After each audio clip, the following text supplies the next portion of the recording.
Tuan-tuan nak tahu tak apa yang ada dalam gen kita yang diiktiraf oleh ahli psikologi satu dunia? Orang Melayu kita ada gen berani. Kita satu-satunya bangsa di dunia yang ada dipanggil amok. Saya, kalau duduk satu forum, forum ni dia ada etika dia. Dia ada dia punya adab, etika ni adab lah. Saya dikursuskan betul-betul. Ceramah lain, pidato lain, kan? Syarahan lain, forum lain, kan?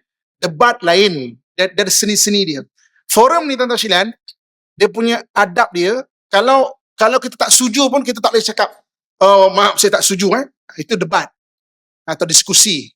Forum ni, kalau kita tak setuju pun kita diam. Saya kalau duduk satu forum, saya akan begitulah etika dia. Kecuali satu benda. Kalau orang cakap Melayu pemalas, saya cakap forum ke tak forum, aku tak kira. Minta maaf, saya tak setuju. Dia kata, Allah izinkan saya jalan banyak tempat lah, boleh katakan hampir satu dunia kan, tempat kan. Orang malas bukan orang Melayu. Orang malas orang yang jatuh ke zon selesa. Saya biasa pergi Palestin, biasa tengok orang Israel. Dekat negeri Israel, Tel Aviv ada peminta sedekah. Kan? Apa? Ingat, maju sangat ke? Kalau jatuh zon selesa, dia akan malas. Bukan Melayu itu.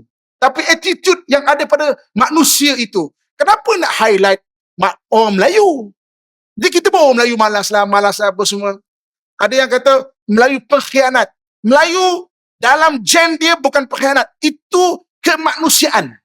Yang ada gen pengkhianat adalah bangsa Arab. Quran sebut. Al-Arab asyadul kufra wan nifaq. Arab sangat kufur, sangat munafik kalau tidak beriman. Melayu tak sebut. Kemanusiaan. Orang Cina juga ada khianat.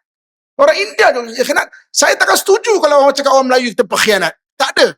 Dalam gen kita tak ada pengkhianat. Itu attitude sikit dua, tak ada. Orang cakap Melayu dengki. Saya biasa bergaul dengan Mak Saleh, tuan-tuan sekalian. Saya dalam dunia diving dengan izin Allah Subhanahu Wa Taala, ada beberapa specialty adalah orang yang 10 yang boleh mengajar di dunia tau. Kan bukan apa nama dekat Kelang ni saja. Di dunia tuan-tuan sekalian ada beberapa specialty, antaranya adalah chamber operator. Tuan-tuan boleh tengok, boleh check. Chamber operator yang boleh mengajar kurang 10 orang. Antaranya adalah anak Melayu kita dengan izin Allah SWT, saya boleh mengajar. Saya mengajar UTK. Polis, chamber operator. Tuan-tuan sekalian, orang Belgium nak naik jadi instructor kena sekat. Orang British bermusuhan sesama sendiri dia. Perancis sama juga. Bukan orang Melayu.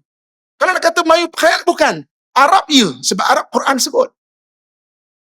Tuan-tuan nak tahu tak apa yang ada dalam gen kita yang diiktiraf oleh ahli psikologi satu dunia? Orang Melayu kita ada gen berani. Kan? Kita satu-satunya bangsa di dunia yang ada satu gen dipanggil amok. Amok ni bukan mengamuk yang ibu-ibu kat baling pinggan kat laki ke apa semua. Itu mengamuk. Itu bukan itu. Amok ni sampai satu stage hilang segala sifat takut. Orang Melayu ada. Tuan-tuan cek kat kamus, perkataan amok berasal daripada bahasa Melayu. Dan itu ada gen orang Melayu. Tuan-tuan kena tahu apa benda tu tau. Kita satu stage, kalau betul cara pendidikan dia, kita hilang sifat takut. Tuan-tuan sekalian, siapa yang selamatkan tentera US ketika dekat Mogadishu? Benda tu benda sejarah, tuan-tuan sekalian. Walaupun 20 tahun US tak itab secara rasmi, tapi akhirnya mereka itab secara rasmi.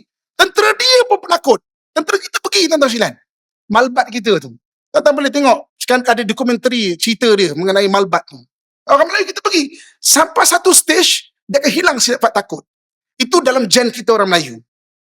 Kan? Sebab itu tuan-tuan sekalian, orang Melayu ni, kena pendidikan dia, kena cara dia, dia boleh menjadi orang yang hilang sifat takut tu. Maknanya memang berani, tuan-tuan sekalian. Tapi orang-orang yang berani, dia kena sulam dengan adab. Dia kalau tak ada adab, dia jadi menzalimi pula. Kan? Satu lagi orang kalau dia ada berani, dia kena ada pemimpin yang super berani. Kalau tak, dia akan bercakaran sama sendiri. Sebab semua sama-sama hebat. Kan? Sama-sama hebat. Ni, tuan-tuan sekalian.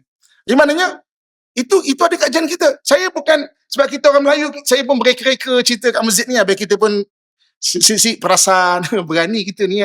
Bukan macam, ini sejarah, tuan-tuan sekalian. Ini benda yang memang ada, yang memang kajian yang orang tak sorok dah. Benda-benda itu.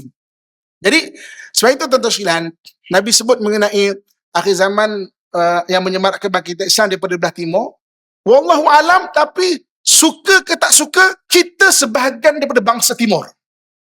Kita sebahagian bangsa Timur.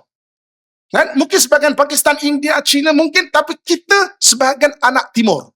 Sebab itu, para sahabat mengislamkan jaluran Timur ni, termasuk tempat kita. Tapi, sama juga orientalis sorokkan. India ada kata dapat Islam awal, sejak zaman Nabi. China dapat Islam zaman Nabi. Takkan tengah-tengah ni tiba-tiba lompong. Kan tengah-tengah ni tiba-tiba kurun ke-12 baru dapat. Tak logik, tuan-tuan sekalian. Mereka cuba ubah sejarah ni biar kita pun rasa, alah, kita pun dapat Islam second hand, lambat. Kan ada pandangan kita dapat Islam daripada India, daripada China, supaya nak lemahkan jati diri orang Melayu. Kan? Dia kata kita tak dapat direct daripada orang Arab. Kalau kita dapat daripada India, kenapa kita tidak bermazhab Hanafi? Yang rata-rata orang India itu bermazhab Hanafi. Kan? Jadi tuan-tuan, dia nak lemahkan. Mustahil tengah-tengah ni tiba-tiba tak ada dapat Islam lambat. India ada, China ada, tengah-tengah ni kosong. Tanah Melayu ni tiba-tiba kurun ke-13 kau baru dapat Islam. Mustahil, tuan-tuan sekalian. Ini laluan penting ni. Laluan dipanggil spice route, laluan rempah. Kan? Ini tanah kita dan berdasarkan hadis Nabi SAW. Suka tak suka, tuan-tuan anak Timur. Kita ni anak Timur. Kan? Dalam diri kita ni ada satu benda yang maksudnya perlu kita congkil. Kan? Supaya kita develop ataupun kita bangunkan kita punya potensi, terutamanya untuk Islam di akhir zaman.